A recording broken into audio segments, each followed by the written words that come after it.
Iván Espinosa de los Monteros, buenas noches. Muy buenas noches, Ana. Estados Unidos, Francia, Argentina, el mundo está girando a la derecha. Las democracias liberales están girando hacia la derecha después de años de políticas woke.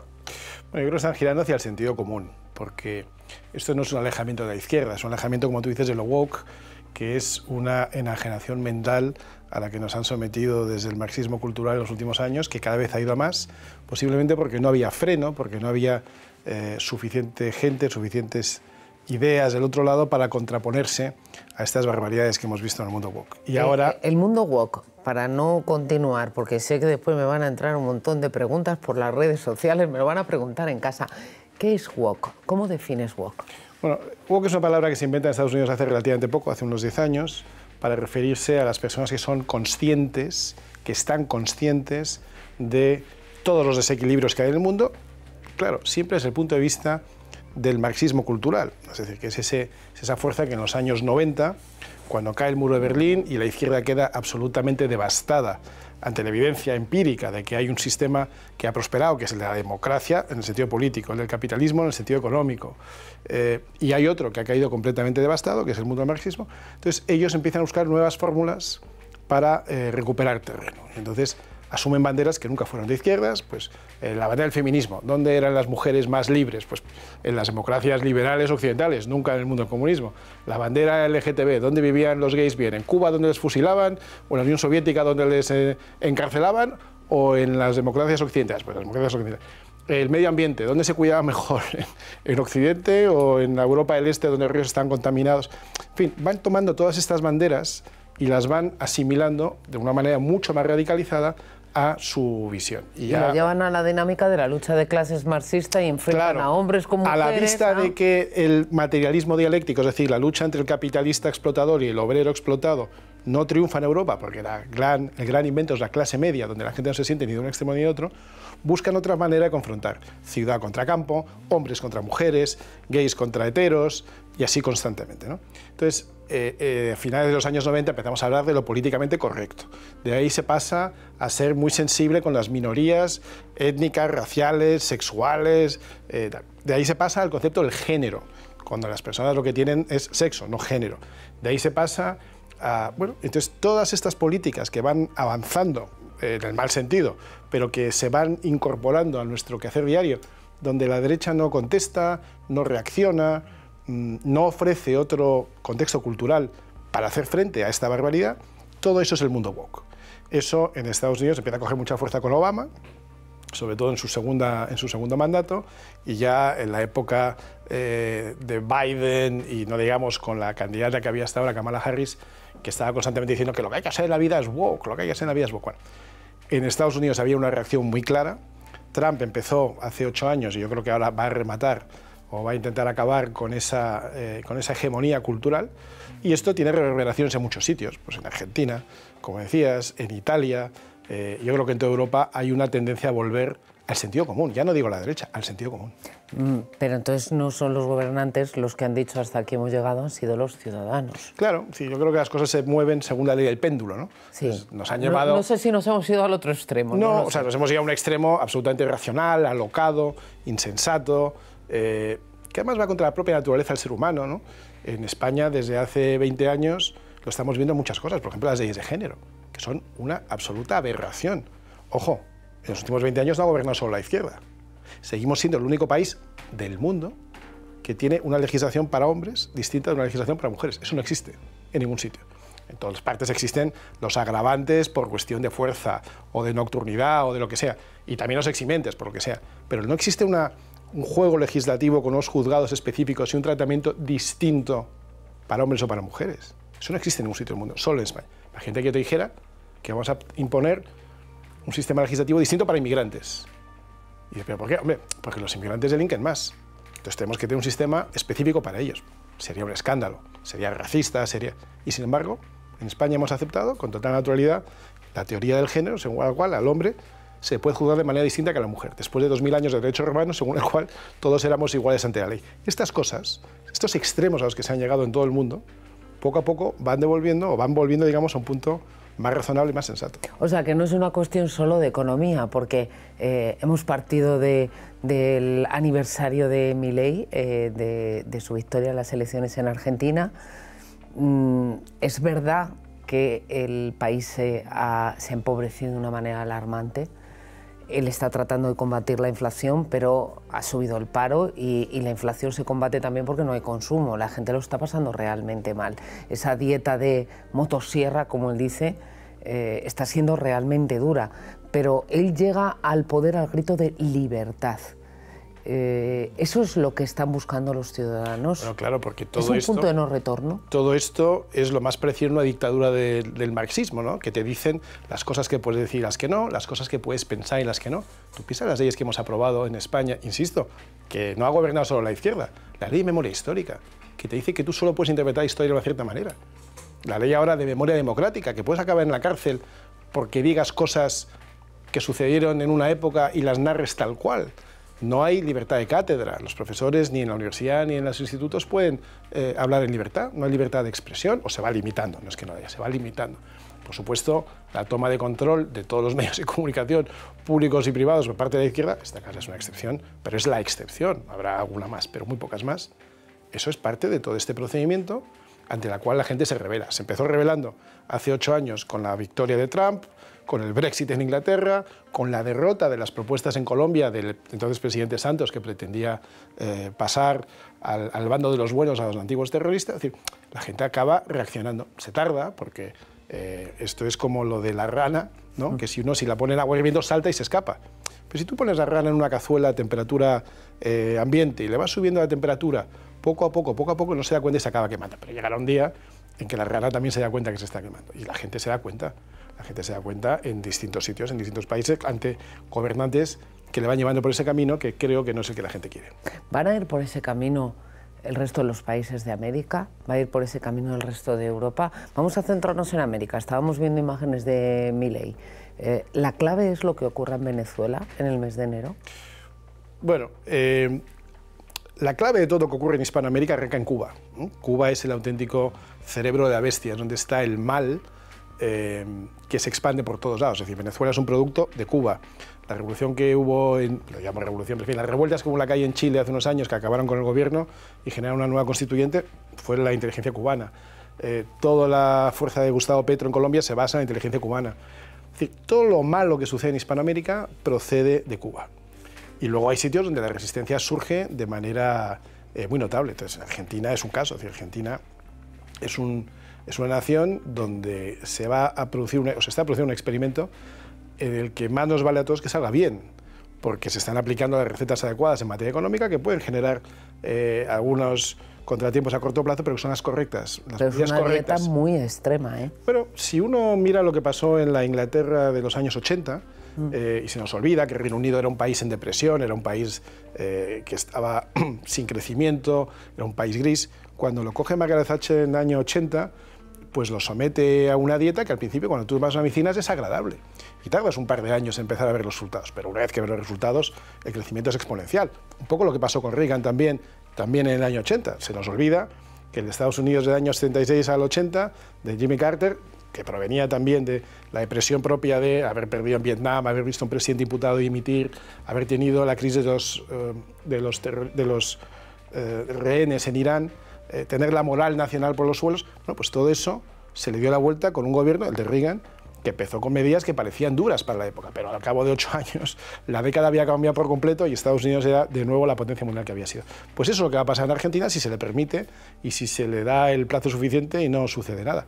Por el camino contrario va Colombia, por el camino contrario va México, por el camino contrario van otros países, de manera que yo no creo que se pueda decir que hay una receta que funcione para todos los países en Hispanoamérica, pero lo que sí creo es que los países donde estas medidas se toman y tienen éxito, generan a su alrededor un efecto de deseo de imitación. Por ejemplo, y es un caso muy distinto, en El Salvador, donde hay un presidente que se ha centrado primero en acabar con la inseguridad, y ya ha sido, San Salvador, ha pasado a ser la ciudad más peligrosa del mundo a la más segura de Hispanoamérica, en cuestión de pocos años, ¿no?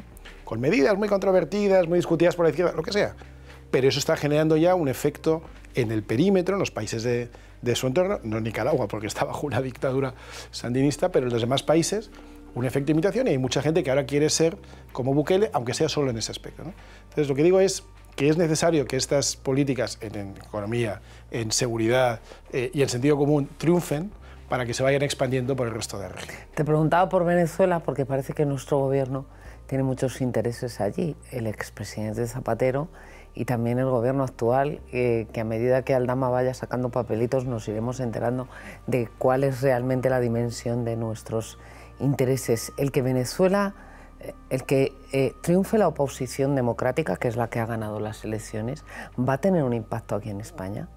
Bueno, España, por desgracia, ha perdido su posición de liderazgo y de ser un país de referencia en lo que sucedía en Hispanoamérica y muy concretamente en Venezuela. Yo tuve ocasión hace 5 años de estar hablando con el Departamento de Estado, es decir, el Ministerio de Asuntos Exteriores de Estados Unidos, en la primera época de Trump, y lo que me decían es España no es un socio fiable, porque para Venezuela, que llevamos años, o muchos países llevan años buscando soluciones democráticas y sobre todo soluciones que acaben con la dictadura que están sufriendo, España hubiera podido jugar un papel de liderazgo. Ya hace 5 años nos decían que España no era un país fiable, y hoy en día pues España es el país menos fiable, porque efectivamente su gobierno no es el país, pero los gobernantes, el Partido Socialista y sus líderes tienen intereses absolutamente opuestos a los intereses de la población venezolana, intereses opuestos a los intereses de la democracia, de la libertad, de los valores, del sentido común, de lo razonable.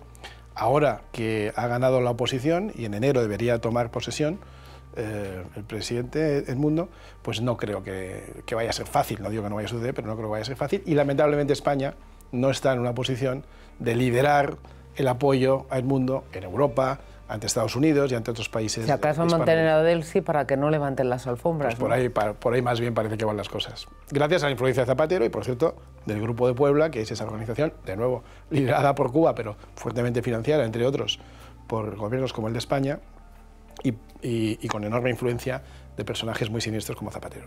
¿En España no nos vamos a cansar de las políticas woke? ¿O ya nos hemos cansado y...? Pues yo es que ya no sé muy bien qué pensar de nosotros mismos. Ha dado como resultado una suma extraña. Yo ya no sé qué más tiene que pasar en España para que la gente reaccione y tome conciencia que lo que tenemos no es ni siquiera un gobierno de izquierdas, ni un gobierno... Es un gobierno de malhechores. Es un gobierno que está haciendo mucho daño a nuestro país. Y el conjunto de los últimos 20 años, Ana, han sido 20 años perdidos, 2 décadas perdidas. Tú piensas que es la primera vez desde la Guerra Civil que experimentamos 20 años continuos donde no hay crecimiento económico en términos reales per cápita. O sea, 20 años de estar planos, pequeños vaivenes, arriba y abajo. Eso quiere decir que cualquiera que tenga menos de 40 años no ha conocido en su vida laboral una época prolongada de crecimiento sostenido. Es decir, que cualquiera que tenga menos de 40 años es muy difícil que haya llegado a pensar en comprarse una casa, formar una familia, tener un futuro, porque si tú lo que vives son épocas planas, pues épocas planas incluso de caída un año, el COVID puede ser la explicación de un año concreto, pero claro, lo que no puede ser es que durante 20 años, desde el 2004 al 2024, no hayamos crecido nada, en términos reales y per cápita, porque eso, como digo, lo que genera es una sensación, vuelvo al ejemplo de la rana que pones en agua tibia, la gente dice, ¿la economía va bien? No, la economía no va bien, pero nos estamos acostumbrando a vivir peor. Se nos olvida que hace 20 años la gente se iba de vacaciones un mes y a lo mejor se iba al Caribe. Se nos olvida que hace 20 años la gente cambiaba de coche cada 6 o 7 años. Se nos olvida que hace 20 años tú te comprabas un piso en tu pueblo o en tu ciudad con un esfuerzo razonable. No voy a decir que era fácil, pero era razonable. Hoy es imposible. Se nos olvida que hace 20 años los jóvenes tenían un futuro, una esperanza, y hoy no lo tienen. No es que los pisos hayan subido mucho y haya muchos especuladores, es que los salarios están estancados desde hace... En términos reales sí, y el sector inmobiliario pues se ha disparado, y más en algunos sitios. Si usted quiere comprar el piso en el barrio Salamanca de Madrid, pues es muy complicado. Pero si lo quieres comprar a las afueras de Madrid o lo quieres comprar a las afueras de Teruel, sigue siendo un esfuerzo muy difícil. No porque efectivamente hay especuladores y fondos buitres que estén comprando los pisos en Teruel, sino porque los sueldos no han subido lo suficiente como para cubrir el aumento de los pisos. Pero más allá de eso, es que un joven que hoy empiece ganando poco, porque los jóvenes empiezan ganando poco, el problema no es que gane poco, es que no ve que la expectativa sea como la que se veía hasta hace 20 años, de una curva de crecimiento. Bueno, yo hoy gano poco porque estoy empezando, pero veo que el que lleva 5 años más que yo ya gana un poco más. Veo que el que ha cumplido 30 se ha casado, ya ha comprado una casa, ya ha tenido niños. Hoy, para un joven de 25, gane mucho o gane poco, es que tampoco es fácil que crea que cuando cumpla 30 va a poder compensar porque tenga un sueldo mayor y se pueda comprar una casa, puede tener una familia, puede tener 2 hijos. Esta es la situación en la que estamos. Entonces, no es culpa solo de este gobierno, sería injusto decir eso, pero este gobierno agrava y empeora mucho las cosas. Tú has estado unos cuantos años en el Parlamento. ¿Has sentido algo que, en mi opinión, se ve cada vez más en la calle, la desafección de los ciudadanos hacia la política porque no les da las respuestas que ellos esperan? No sé si porque esperan demasiado, aquí tendemos a pensar que el Estado es el papá, o porque piensan que no van a recibir nunca nada y que incluso si reciben algo van a ser zancadillas. Bueno, es que el Estado es el gran obstáculo para el crecimiento de España, eso está claro, ¿no? Y además, como digo, en 20 años han gobernado dos grandes partidos y ninguno de los dos ha demostrado lo contrario. Pero sucede una cosa que no siempre reflexionamos y no es una reflexión agradable. Y es que los países tienen gobiernos que se corresponden con el tipo de personas y de votantes que tienen. Lo que tenemos no nos ha caído del cielo, lo que tenemos se ha votado. Y una y otra vez, una y otra vez. Luego, ¿de verdad los políticos que tenemos son mucho peores que la sociedad que tenemos? Esto nos encanta decirlo a los demás, pero yo creo que no. Yo creo que tenemos unos políticos que reflejan la escala de valores que tenemos hoy. Se dice, los políticos de antes eran mejores. Sí, también la sociedad era mejor, también era una sociedad más limpia, era más moral, era menos corrupta, era menos de triquiñuela, y los políticos reflejaban aquello. Los políticos operan en el campo, quizá empujando un poco la frontera o ensanchando un poco las bandas, pero en el campo que la gente les permite. Si el comportamiento inadecuado de un político se castigara, no lo volverían a hacer. Pero ¿qué mensaje tiene Pedro Sánchez, o qué mensaje recibe Pedro Sánchez cada vez que convoca elecciones, sean municipales, autonómicas, europeas? Que va más, o por lo menos que él se mantiene. Aguanta. Que aguanta, ¿no? Con su manera Aún de en la trinchera, pero aguanta. Bueno, resiste. ¿Por qué? Porque hay suficiente gente que vota y elige a todos partidos inadecuados, pero que él al final acaba gobernando. ¿Qué castigo tiene mentir? Él lleva 8 años o 7 años mintiéndonos, constantemente. No tiene ningún castigo moral, porque nadie se lo reprocha. No tiene ningún castigo político, porque sigue gobernando. No tiene ningún castigo económico ni judicial. No hay castigo para el que miente. Luego, ¿qué aprende él? ¿O qué aprenden los políticos como él? Pues que no pasa nada por mentir. En otros países, un político que copia una tesis, me voy a lo mínimo que ha hecho este señor, a lo mínimo. Presentar un libro o copiar una tesis que no ha hecho. Por copiar una tesis se dimite. Pero porque es un país donde eso está mal visto. Donde en el día a día todos son mucho más exigentes con el cumplimiento de la normativa, de las reglas en general en la vida. Donde en el colegio el que la hace se le castiga. Donde si se le castiga la madre luego no va a protestar al profesor. Entonces, lamentablemente creo que los políticos que tenemos reflejan los valores de una sociedad que no ha ido a mejores estos últimos 20 años. Y sobre eso también tenemos que reflexionar todos, yo creo. Te hago una última pregunta. Conoces bien la política en España, pero también la política en Estados Unidos. Comienza la era Trump en enero. ¿Hacia dónde va Estados Unidos? Porque eso puede marcar también el rumbo de las democracias occidentales. ¿Qué esperas de este segundo mandato de Donald Trump? Bueno, es un mandato con una gran oportunidad por delante y con una gran promesa. Luego veremos si se cumple o no se cumple. Pero, con enorme carga cultural también. Con enorme carga cultural, que es muy importante. Y además, no nos olvidemos que Trump esta vez sí sabe que son sus últimos 4 años. Esto es lo que se llaman los años del legado, los legacy years. No va a tener más oportunidad. Luego intentará colocar de presidente o de candidato a quien él considere entre 4 años. Será J.D. Vance, su actual vicepresidente, será otro, ya veremos. Pero él como presidente solo puede gobernar estos 4 años. Tiene además un mandato muy fuerte, porque tiene la Casa Blanca, es decir, el Ejecutivo, y tiene también el Legislativo en modo de Congreso y Senado a su favor, al menos durante los 2 primeros años. Luego ya veremos. Y algunas de las cosas con las que arranca en este periodo de transición ya son muy potentes. Por ejemplo, la generación de una oficina de simplificación normativa que va a liderar el dueño de Tesla, Elon Musk, que tiene una cosa que me encanta, que es que arranca el 20 de enero pero del 2025, pero se cierra el 4 de julio del 2026. O sea, tiene 18 meses para simplificar, reducir el tamaño de Estado, simplificar normativa y aplicar, en este caso Elon Musk, lo que él hace en sus compañías, que es reducir la burocracia, simplificar, bajar el número de niveles de burocracia y de administración para ir al core, para ir a ejecutar lo realmente necesario y que el gobierno se convierta y deje de ser un estorbo y se convierta en un factor de competitividad de un país. Claro, cuando tú generas una oficina nueva, aunque sea de control de la burocracia, lo más probable que tenga costes también. No, y que se quede para siempre. Tiempo. Pero no, han dicho que se va a disolver en 18 meses, que ya es una buena medida, ¿no? Bueno, pues yo creo que el lado de la motosierra de Milei o la simplificación normativa de Elon Musk, eso va a generar un impacto. Yo tengo enorme esperanza de que alguien, ninguno de los que hay ahora en el Parlamento, pues enarbole esa bandera y pida la reducción del tamaño del Estado y la simplificación normativa, y que de la misma manera que el Estado es muy eficiente en España, porque lo es para extraer tus impuestos, para extraerte tu dinero de tu banco si no pagas una multa, o un IRPF, o cualquier tipo de sanción, sea igual de sencillo, igual de eficiente en la provisión del servicio, en la sanidad, en la educación, en las pensiones, en lo que sea. Y que podamos reducir sustancialmente el tamaño del Estado, quitando toda esa capa de grasa que no afecta al músculo, que hace que el Estado sea, como digo hoy, una gran y muy pesada carga para los sufridos contribuyentes, que por cierto, ya hay menos contribuyentes netos o menos aportantes que receptores. Es decir, en España, cada contribuyente del sector privado carga con más de una persona entre las clases pasivas, los funcionarios, los poderes públicos. Eso tiene los días contados porque no aguanta. Matemáticamente no aguanta, pero estaría ya para otro día. Iván, un lujo tenerte aquí, gracias. Muchísimas gracias. Buenas noches.